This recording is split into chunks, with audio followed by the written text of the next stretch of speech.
हमरा द्वार पे फूल नहीं खे लेकिन रउआ कहब तो हम आज लगा दे। हमर भाई सुन लो, हमरा द्वार पे फूल नहीं खे लेकिन ई कहिए तो आज लगा दे। अनुपमा जी हमरा साथे बड़े, अनुपमा जी हमरा साथे बड़ी के हूँ आँख मत देखिए ना तो देही में आग लगा दे। वाह वाह वाह वाह जियो।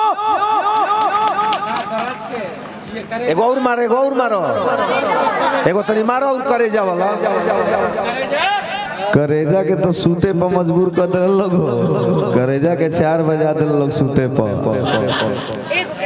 करेजा वाला ना ठीक बा,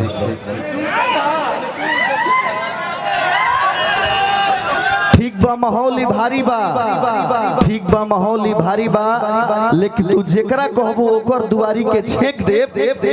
ठीक बा ई भीड़ भारी बा, लेकिन तू जेकरा के कहबो ओकर दुआरी के छेक दे।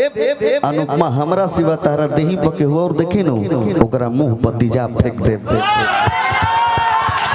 करेजा नहीं बोले, करेजा बोले आपको।